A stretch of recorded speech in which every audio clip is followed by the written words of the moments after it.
nuestro ILE, Ayeo Irauni. Esperamos que se sientan a gusto y cómodos en nuestra casa. La cultura de África incluye una amplia variedad de expresiones artísticas, creencias rituales y costumbres de diversas culturas. Tanto en la antigüedad como en la actualidad, en este amplio continente existieron simultáneamente grandes civilizaciones poderosas e innovadoras, junto con pequeñas tribus tradicionales. En África nacieron las primeras civilizaciones del mundo, por lo que su bagaje cultural es de suma importancia para toda la humanidad. Con el objetivo de comprender el contexto histórico de la convocatoria del día de hoy, retomamos la situación demográfica causada por la conquista de América. La catástrofe perpetrada contra los nativos americanos fue replicada en el secuestro y la cosificación de los africanos para introducirlos en el Nuevo Mundo. El bestial desplazamiento forzado de seres humanos y el aprovechamiento de su mano de obra, con el fin absoluto de trabajar en tierras usurpadas a los pueblos originarios, fue solo la expresión de satisfacer las necesidades económicas en beneficio de los conquistadores españoles. Durante los siglos XV y XIX, gobernantes y tratantes europeos organizaron un intenso tráfico de esclavos africanos de todas las edades que llegaban al Caribe y al continente americano. Muchos de ellos murieron durante la captura o en los trayectos hacia los puertos, y quienes sobrevivieron fueron llevados a diferentes plantaciones, minas o granjas. Ellos debieron continuar sus vidas en tierras desconocidas y bajo un sistema esclavista violento e inhumano. Sin embargo, el espíritu del negro africano nunca se resignó. A pesar de lo padecido, podemos asumir que mantenía sus creencias como un objetivo irrenunciable. Fue así que encontró el modo de conservar su lengua y su cultura ancestral. Es desde estos grupos étnicos venidos de África donde se forman nuevas estructuras religiosas y culturales en América. Para conocer, para disfrutar y contamos hoy con dos especialistas en este tema.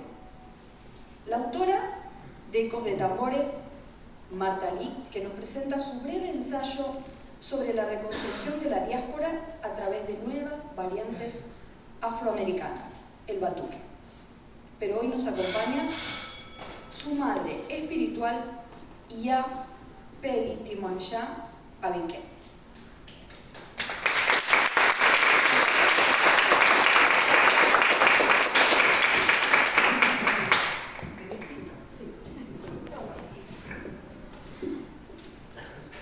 Alasia, Aye para todos, la Coruba Yebo Xixi, Oboato, Iguari Guafú, aquellos que están iniciados en IFA, y buenas tardes y bienvenidos a todos.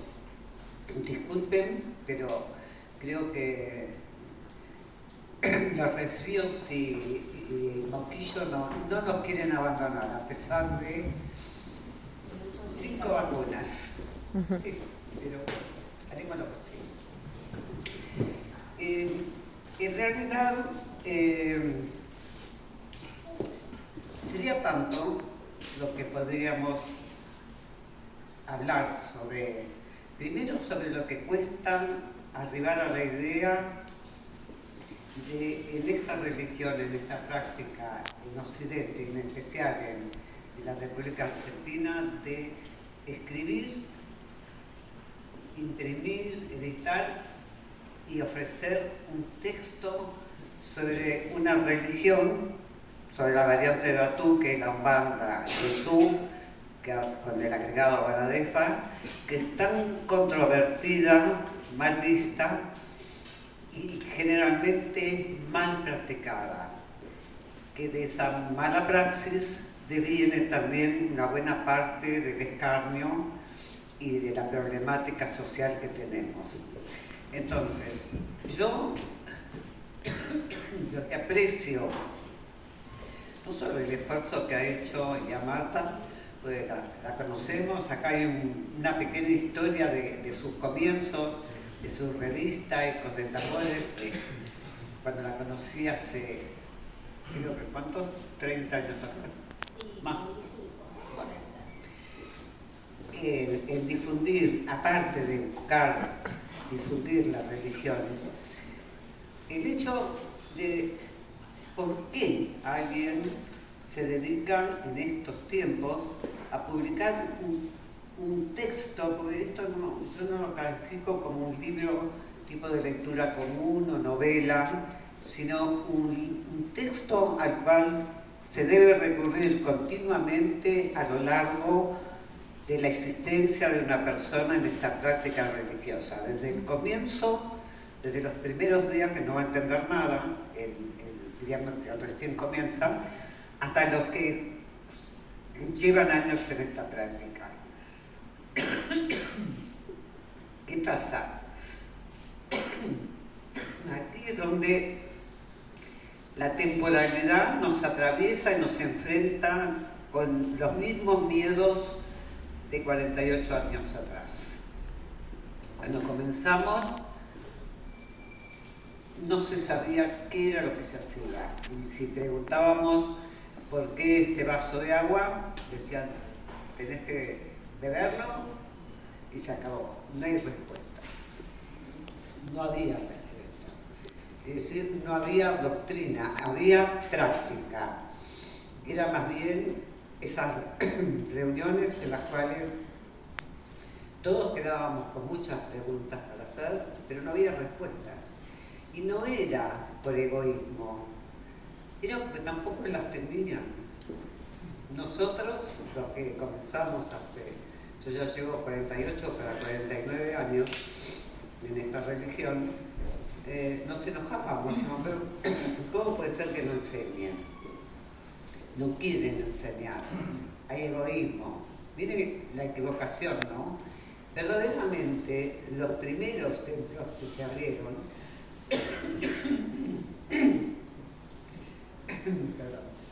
practicaban con nosotros, porque ellos tampoco tenían las respuestas.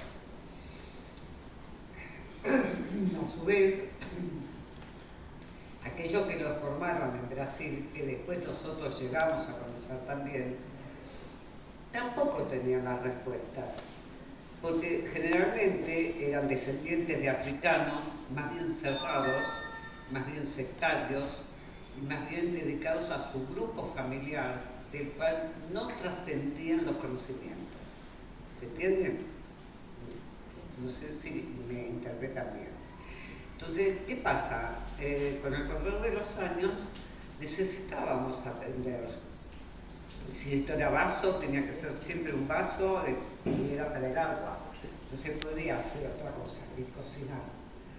Necesitábamos guía, necesitábamos aprender los toques de tambores, necesitábamos aprender a cantar, necesitábamos saber qué era lo que decíamos.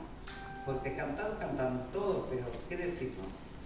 Nos pasó hace 40 y pico de años y sigue ocurriendo lo mismo. Por eso digo, los tiempos, si bien han cambiado en muchos aspectos en algunos lugares, en otros sigue ocurriendo lo mismo. Entonces, ese es el valor que yo le doy a esta primera edición de Batuque, de Porto Alegre, Batuque portoalegrense, porque la MAI lo encara desde la historia, en primer lugar. Esa es una parte que me gustaría que la presentes. Y después va directo a la explicación de por qué estamos aquí, en qué creemos y qué es lo más importante que nos dirige en la vida. Pero primero la historia.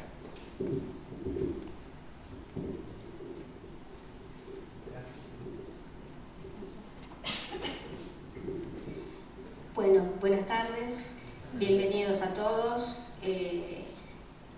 Como verán, también mi voz está bastante complicada, pero bueno, trataremos de hacer lo mejor que podamos.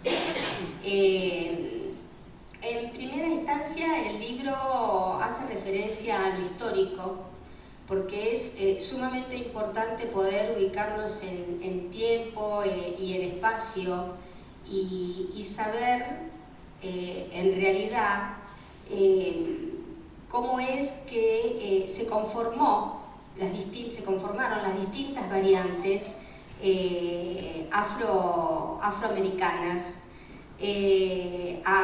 Durante 4 siglos tuvimos en América un sistema de esclavitud muy cruel, que de hecho la mayoría lo conoce, en donde distintos grupos étnicos llegaron trasladados de África para ser instalados en las plantaciones, en las minas, en distintas tierras para trabajarlas acá en América, como una mano de obra necesaria para poder abastecer las necesidades del sistema colonial. Esas distintas etnias dejaron resabios muy importantes, si bien también se involucraron con los indios americanos, dejaron resabios sumamente importantes y elementos importantes que fueron los que después hicieron que se crearan estas variantes que hoy en la diáspora son muchísimas. Pero en este caso yo tomé el batuque. El batuque que es una variante que nace en el sur de Brasil, que llega a Uruguay y después baja hacia Argentina por los años 70, más o menos, ¿no es cierto? Más de 60, por los años 60. Bueno, durante esos años eran muy pocas las casas que practicaban el batuque. Sí, no más de 15. Entre ellas Omiababa. Todavía no. Pero fue igualmente una de las primeras, Omiababa.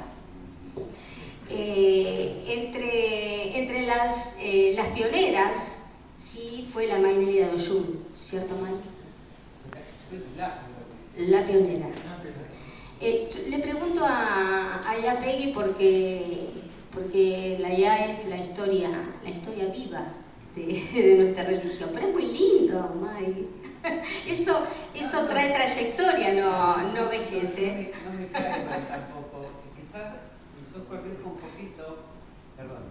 corrijo un poco porque leo mucho Facebook, leo todo lo que escriben sobre los pioneros, los primeros, y en algo le erran con las fechas, porque no puede ser que algunos que tienen mi edad y se iniciaron conmigo, resulta que tienen más años de religión que yo. Y creo que los años los cumplimos todos parejos, ¿verdad? Hay gente que parece que ya tienen 60, 70 años de religión cuando no había religión en el país. Ahora, vos nombraste a la Mainelida. Y para él que Dios la bendiga. Ella comienza con un banda, en realidad no se batuque, porque, bien dicho, de Brasil el batuque pasa a Uruguay, de Uruguay pasa a Argentina. El batuque era un banda. Lo que más sabía era un banda. La Mainelida estaban comenzando a sentar sus orillas en Puerto Alegre, recién. Y ya al mismo tiempo entró el batuque uruguayo. El Paimara, que fallecidos todos, el Paimara de Balá, Roberto de Oyún, el Pai Darío fue un poco posterior, Darío de Leriá, pero son todos de batuque uruguayo, que tiene matices distintos. La Tuque nace en Porto Alegre, pero se fue adaptando a otras, diríamos, invenciones que no se daban en Porto Alegre. Recién en los 70 comienza la mañana. Vamos a llevarlo.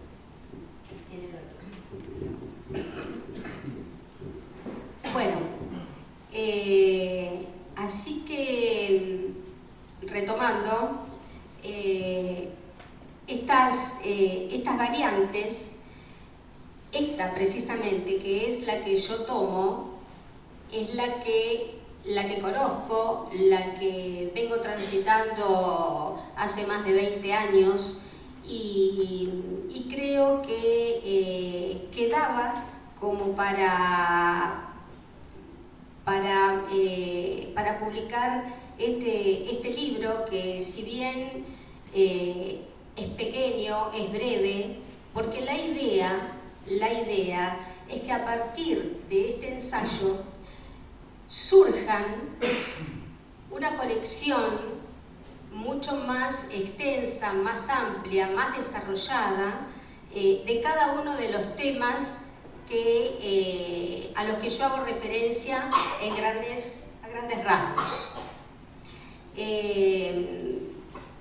Porque bueno, la idea es continuar escribiendo, continuar investigando, porque la investigación, a mi parecer, es sumamente importante, porque eso nos permite poder desarrollar y no limitarnos solamente a una idea. A través de la investigación podemos recabar información, elaborarla, filtrarla y finalmente sacar nuestras conclusiones. Y también sirve como para abrirse al debate. Y también para descartar. Por supuesto, para descartar algunas cosas, eso es cierto, para descartar algunas cosas que hacen también a nuestros principios. Cuando en principio conseguíamos, yo recuerdo que a mí me habían dicho que había un libro muy importante que eran Los Naboo y la muerte, y yo decía, ¿y dónde lo consigo?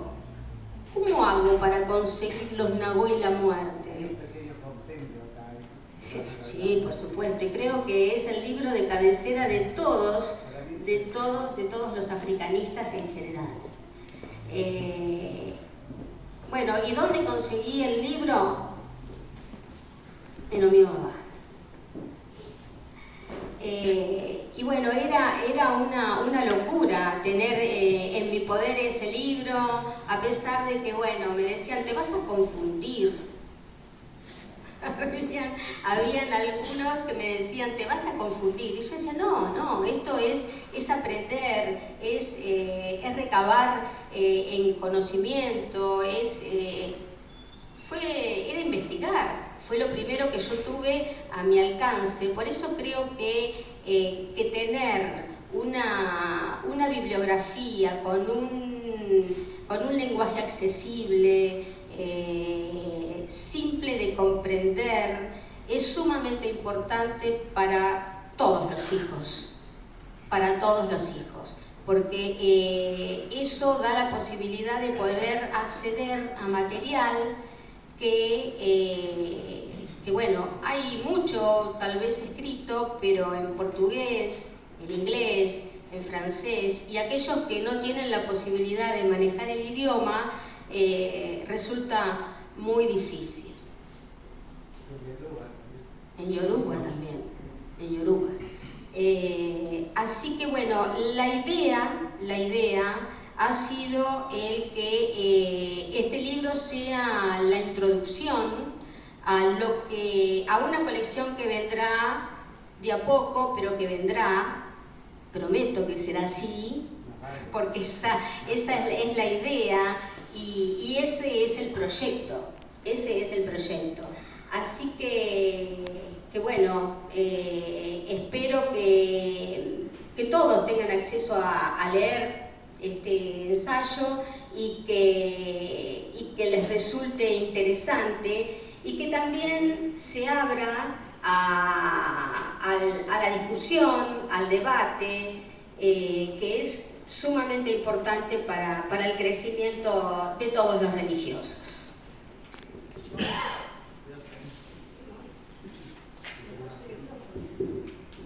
Yo verdaderamente he llegado a tener 4.000 volúmenes en Ameo Babá, libros que son, digamos, ya no se consiguen, y un incendio me hizo perder casi toda la biblioteca.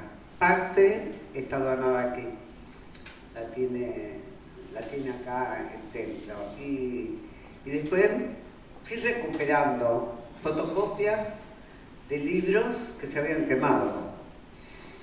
Leyendo todas las referencias que cita la MAE en el texto, aquí hay una gran cantidad de autores que yo he tratado personalmente, que hay una riqueza, yo digo, en la investigación, volviendo al tema de seguir investigando. El investigador nato nunca deja de investigar sobre lo ya investigado, y menos en estos fenómenos espirituales que van mutando también, porque la humanidad,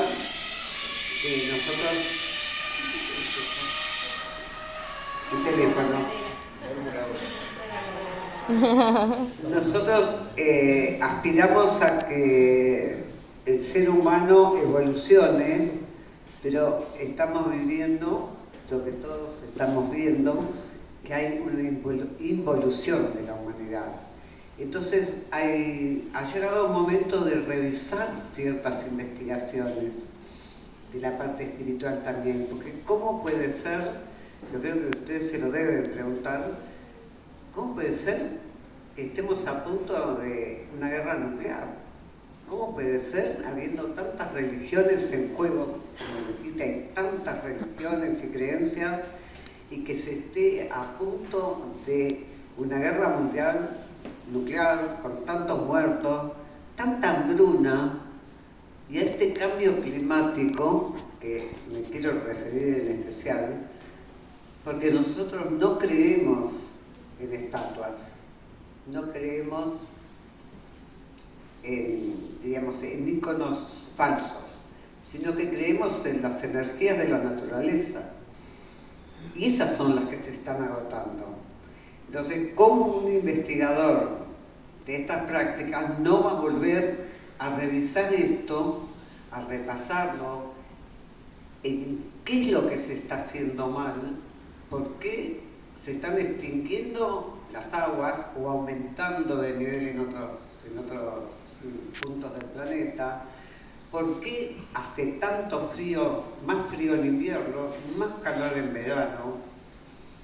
Y buscarlas, no es que nos vamos a parar delante de un asentamiento y vamos a recibir la respuesta. Hay respuesta, está el oráculo. Todos sabemos en qué nos estamos equivocando. Lo que pasa es que no queremos reconocerlo. El materialismo ha llevado a que hasta las grandes religiones se hayan equivocado. Y la nuestra también. Porque la nuestra, yo conozco muchos templos, ustedes conocen este, pueden conocer otros, pero sé que hay lugares que si no hay verdes, no hay una calidad, que no se paga, ¿verdad? Y ni siquiera agua, hay un vaso de agua. Entonces, el investigador vuelve siempre para atrás, pero con otra mirada. La mirada que se va adecuando a los tiempos. No es la misma la mirada tuya de este libro a la que yo tuve en mi primera revista. Había más, tal vez, ignorancia, más inocencia. Hoy hay más conocimiento y también hay más picardía, hay más interés economicista. Eso, Por supuesto, la naturaleza, bueno, ya la toqué antes, abandonada completamente. Entonces yo digo, si creemos en minerales, vegetales, en los elementos de la naturaleza, ¿qué es lo que se está dañando en este momento? Tenemos este virus que anda por todos lados, que bueno, no es COVID, pero vamos a decir, las pestes nuevas que están existiendo. Acuérdense que esto lo veíamos como las 7 plagas de Egipto. Ya vamos para el 7º, 8º, no sé, genoma del COVID. Va mutando, la del mono, etc. Y no es, yo creo que hay mucha gente que no, de religión, que son muy buena gente, pero son cultistas nada más, no se lo preguntan. En cambio nosotros, en este libro, yo he leído cómo la madre describe en qué creemos, por qué creemos y de dónde viene la energía que nos alimenta, material y espiritual, para poder estar aquí hoy, el mañana y el futuro. Porque este libro no se hubiese escrito si no hubiese habido una pandemia de por medio que permitiera que Martita, tuviera que hacer algo para no volverse loca, aparte de estudiar, y buscar ese proyecto que tenía para hacerlo realidad, para escribir. Entonces ella va tocando todos los puntos. Yo digo que es un abordaje por encima de todos los temas que hay para ampliar, para hacer de cada uno un libro aparte, que esperemos que se cumpla. Porque muchos prometen hasta 16 libros y después no los han hecho. Yo espero durar más tiempo para acompañarte y aportar lo que pueda. No voy a hablar del libro en sí. Sé que ha tenido una corrección de alguien de la USAM en la parte literaria. Hay mucho texto en Yoruba del cual pueden ir haciéndose un glosario, un diccionario para ir teniendo.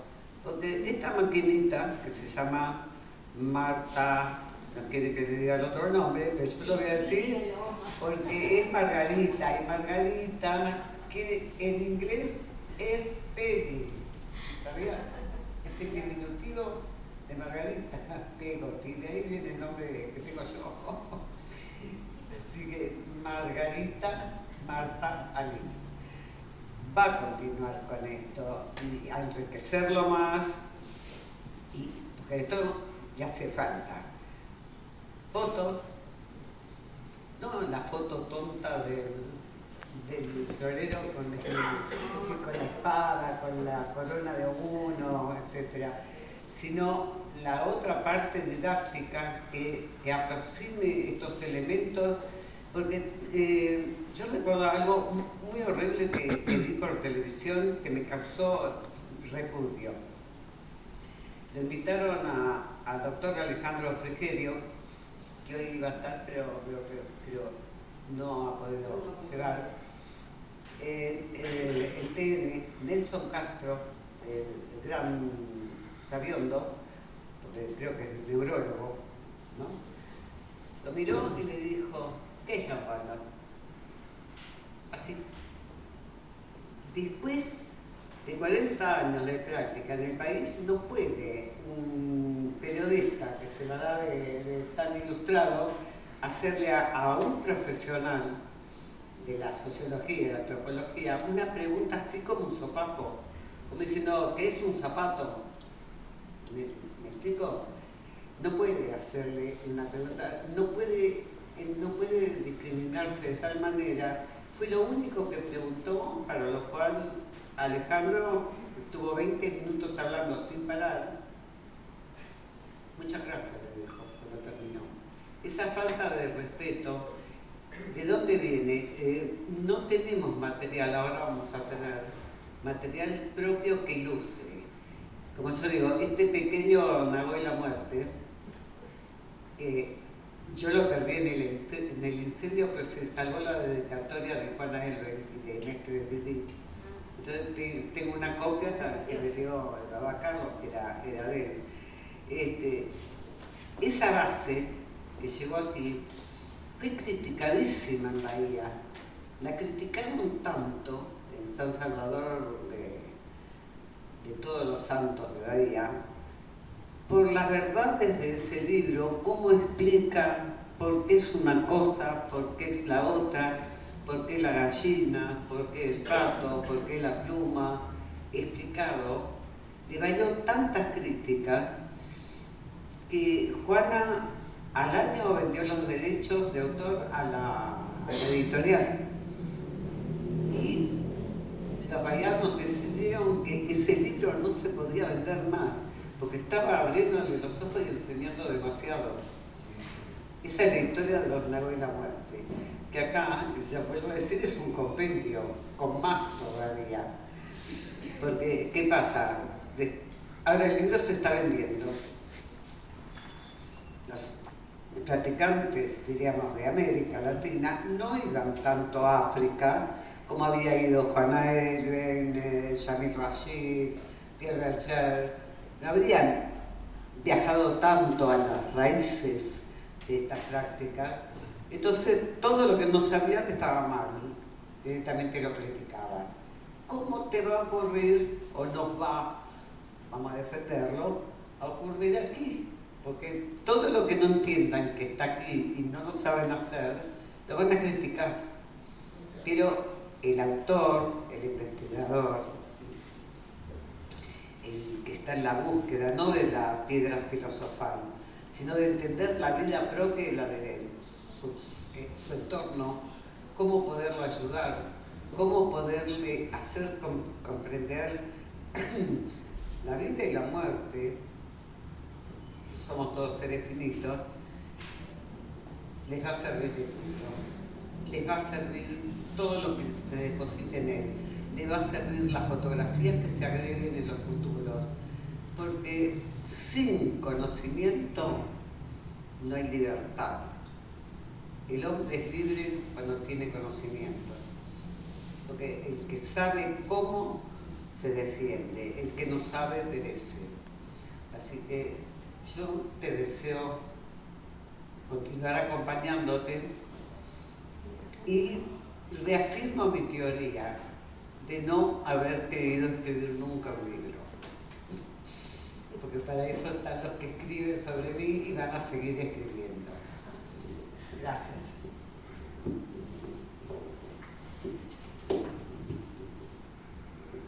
Bueno, yo sé que voy a recibir muchas críticas desde el primer momento que lo comencé a escribir. Sí, yo sé que sí, pero bueno, yo estoy abierta como siempre al debate y a las críticas que pueda tener, y mientras esas críticas estén fundamentadas, ¿por qué no discutirlas? ¿No es cierto? Claro, si son constructivas, bienvenidas sean. De todos modos, creo que lo importante es que todos coincidimos en que el batuque es monoteísta, por lo que yo siempre hago hincapié en ello, porque se suele decir los dioses, los dioses, los dioses, y el batuque es monoteísta. Nosotros somos monoteístas y creemos en un Dios creador, que es Olodumare, y eso es indiscutible para todos los que practicamos esta religión. Con sus administradores que se instalan en cada uno de los distintos reinos de la naturaleza, que son los orishas, en una constante lucha con los ayogunes, que son las energías destructivas, y así es como va girando nuestra religión. En base a eso y a un montón de cosas más. Así que, bueno, yo no tengo más que agradecerles esta noche la presencia, el acompañamiento de toda la gente que yo quiero mucho. Y bueno, gracias May por estar siempre incondicionalmente al lado de su hija, que a veces es rebelde, pero es buena.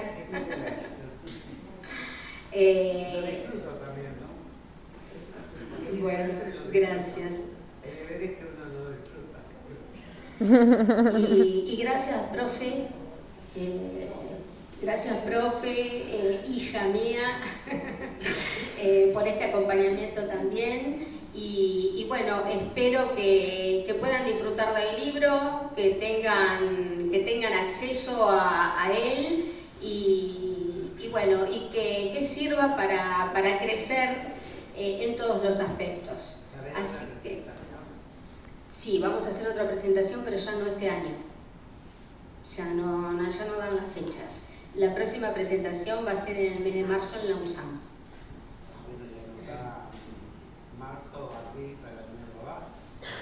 Bueno, sumamos entonces en marzo. Habíamos quedado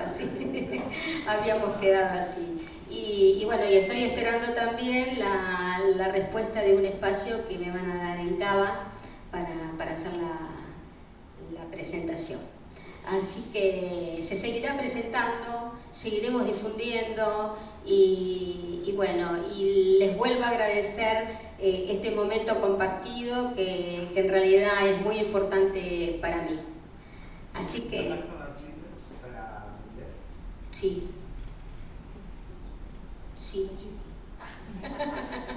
Voy a dar libros y los que quieran comprar hoy, allá está mi nieta Agostina, que ella dijo que se iba a encargar de la venta y el control de todo. 3.000 pesos. Así que bueno, ¿quiere agregar algo más, May? Se puede estar hablando toda la noche. Lamento que por momentos me pique la garganta y me moleste. Es como una disfonía que aparte... Es muy feo, es muy feo. Esta presentación debía haber tenido mucha más asistencia. Lo que pasa es que yo de tantos años de hacer actos, eventos, seminarios, congresos, organizados en una época, imagínense, en el año 85 fue el primer congreso de Umbanda y sus raíces en el Bagüe.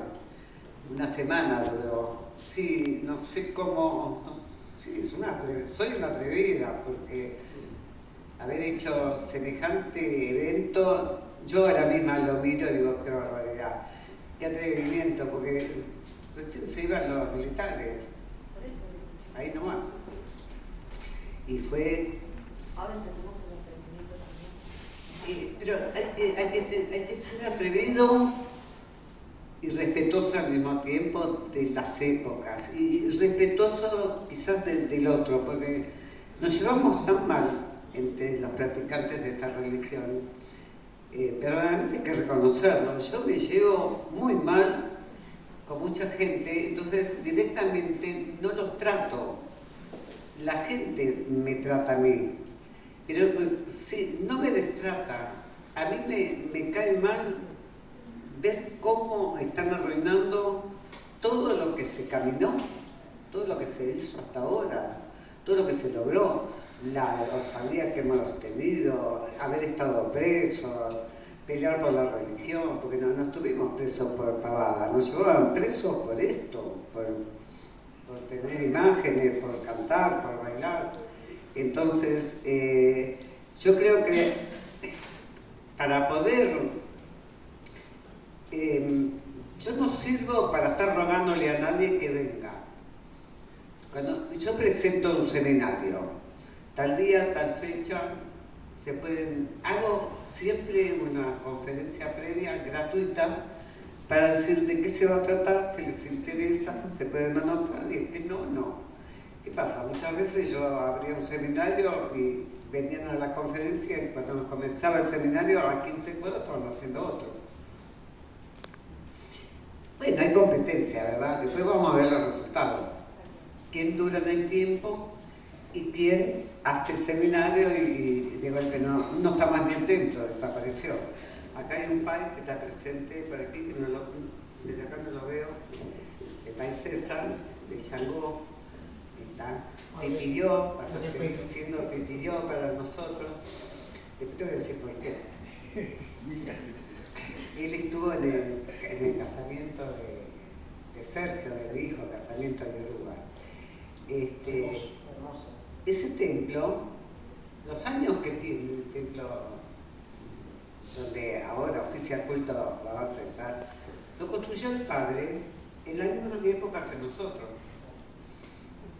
Y construimos catedrales, no templos, ¿verdad?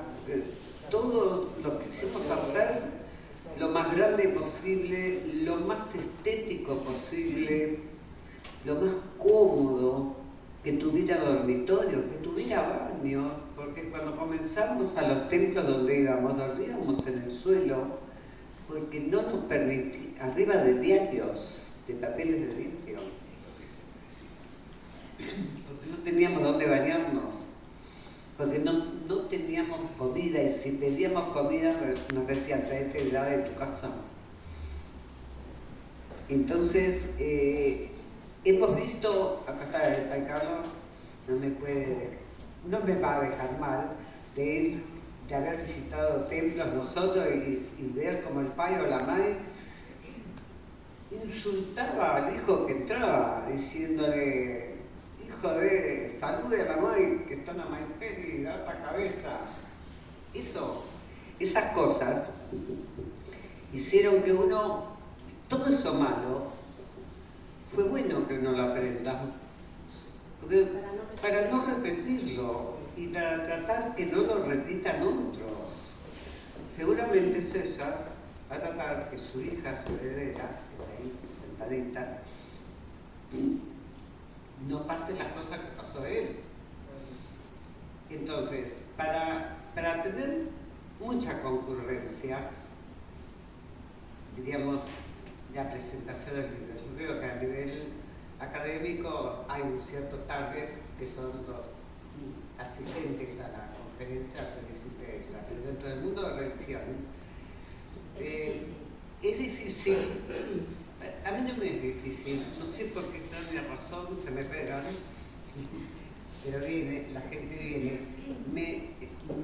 No me es difícil, lo que sí me es difícil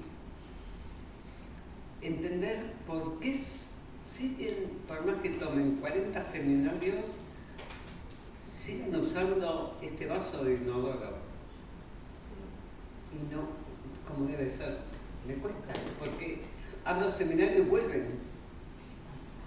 Lo mismo. No.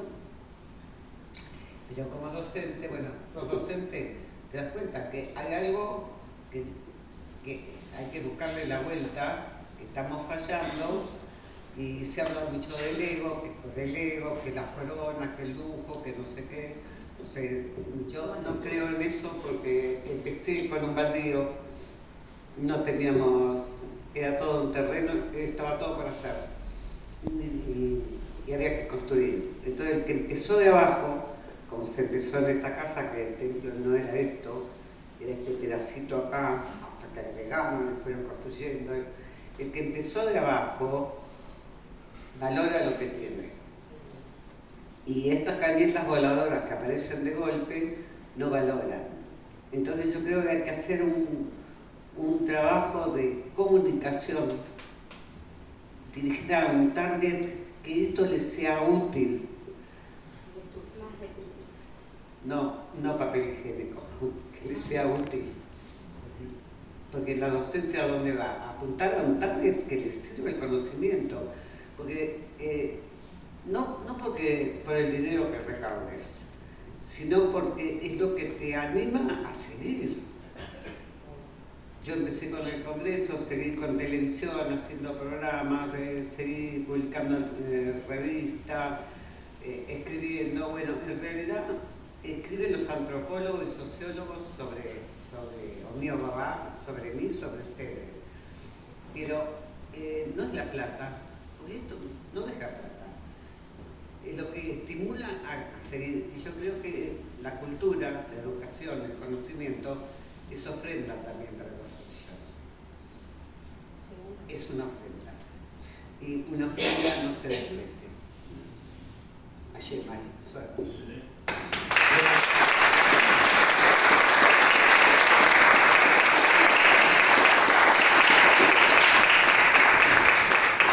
Bueno, seguramente disfrutaron igual que yo, ¿no? Perdón. Ay, no, por favor.